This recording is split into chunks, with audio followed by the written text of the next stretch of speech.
Hello and welcome again. This is the 9th part of this video tutorial series, so be sure to watch the previous video before you watch this one to make sense. In this video we will continue by when we click the save button. This button should actually display some kind of status in the status box we will create down below to know the user that the item has been saved, and this all this box should reset. So let's begin by adding some code to this add button. So once the user clicks the add button, all these items which already get unlocks, and this save button which we will set to disable by default. The save button, and this button would be enable equals false by default, and when the user clicks this button, then this button will get disabled, so enable by false, and this button will get enabled. So let's double click on this button, and after the user clicks this button, we make let's make this button 1 we disable this, and the save button, this button 2, we enable this. So after that, we also make sure when the user clicks this save button, all this text box get cleared. This drop down returns to its default value, and we drop one label box label button down here. It's called label 1, and then we will say on that label 1 that the data has been saved. So double clicking on this button, we will do after data has been saved, we will do text box 1 dot text equals blank, and we do that same for all the other text box. Text box 2, text box 3, text box 4 blank. Drop down was list will go to default that says select job site required. I'm writing this one here, so when I sort that in ascending order, it will come in first. And the label box we created, it will read item save. The save button will get disabled, and the add button will get enabled. Let's test it out really quickly. So now we cannot write anything here. We click add button, and then we write some random data and select something, and when we click save, sure enough we get item saved, and everything returns to blank, and all this is logged. So to enter another item, user will have to click add button again. Also notice, if the user only enters data in one of the boxes and click save, the item gets saved. That would be incomplete data. So before saving, we want to have some kind of check form to check if the user has entered valid data on all of the text box. So to do that, we select text box 1, and then in this table we make some space over here, and under validation we have all kind of validations before the data gets submitted. So we just use this required field validator. It will just say that the item is required. We select that, and this is text box 1, so this required field validator will check control to validate would be text box 1, and it will set focus on error, means if the item is not here, it will just put the cursor down here.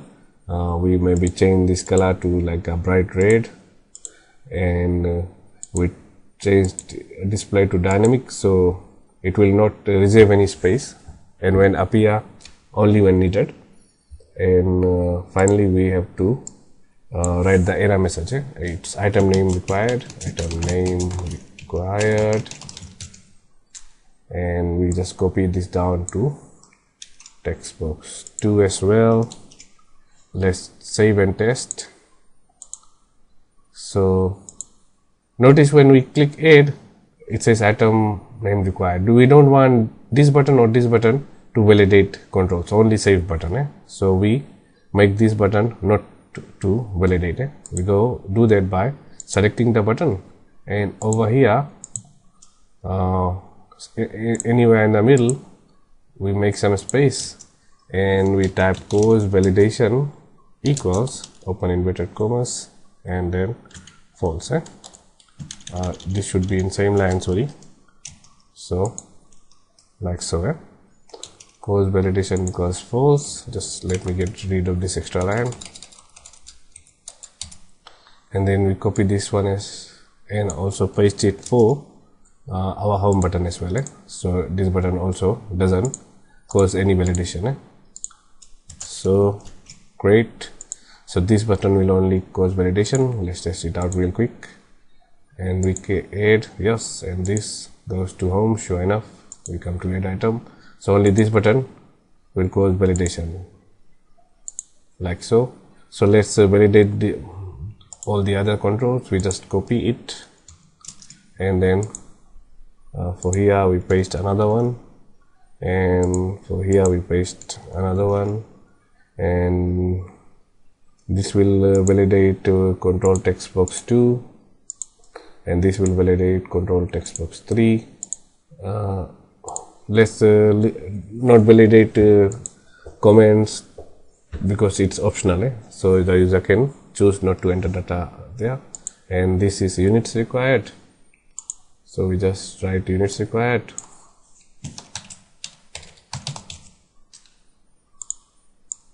For this one as well, and this is validating control text box 3, it's a location required. So just write location required here. Okay, the validation seems to be fine now. Let's just test it out. Let's close out these steps, click add, we click save. It says item required. We type in item name and try to save. This error is not, this box is not causing validation anymore. So units required, we type in here, and location required, and we select job site and click save, and sure enough it gets saved.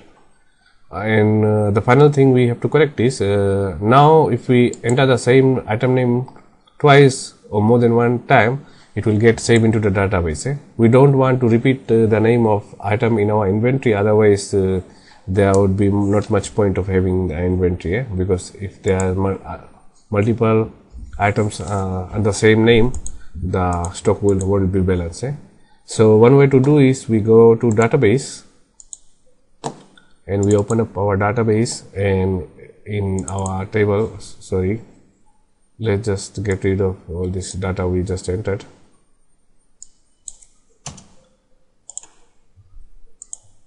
And open our database in design mode, and under item name, under indexed, this line we can just say no duplicates. So if the item is duplicated, database will just advise the user that the item has been entered twice, or more than item is already in the database. But the problem with that is since that if we change it directly to the database side, our application will basically throw an error advising user it will create duplicate values, and the user will kind of get confused. So let's not do that, but let's in the save button we somehow check before saving the data that if the entered text box which the user will enter data on this text box 1 is already in the database. And how we do that is, before saving we basically open the connection, open connection.open, and after we open connection we run this query. This query says select item name from inventory table where item name is equals to whatever has been entered in text box. So if if something has been entered in text box, it will select that. So we just execute this query, and if the item is already in the inventory table, it will this reader variable will return a row. So let's just say if the reader variable has written a row,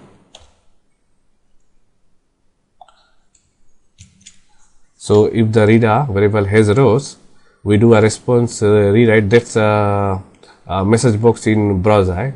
It will drop down a message box, says that item is already in database, and then we close the connection.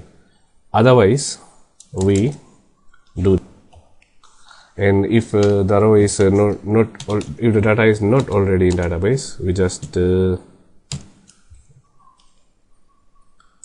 then close it off here. Okay, the problem is this part of the query. If this part of the query gets executed, the query will end with this close connection, and this part will never get executed. And if this part is not true, then the query will jump here. And the problem is the connection is open here, so we have to close connection before running save data, because save data will try to open the connection again. So we just do a close connection dot close, and then we run save data, and it will obviously open the connection again, as we have coded before. See, so this query seems okay now. Let's try to run this. Okay, we click add item and we type let's say we type balloon, and don't worry about these items, and we save. Sure enough, the item gets saved, and it's all logged. We click add item again and we type balloon again, and now we should not save, then advise that the item is already on the database. So let's just click the save item now, and sure enough, we get a message, item is already in database. So we go okay, and if we change it to balloons and save, and sure enough, it gets saved. So to confirm, we just see if the balloon and balloons has been already saved in our database, and sure enough, they are. So yes, this save button is working fine. So maybe in the next video we will just code our, let's see what is left. We will code this inventory button. So that's all for this video. Thanks for watching. Please share and subscribe to my channel. Thank you.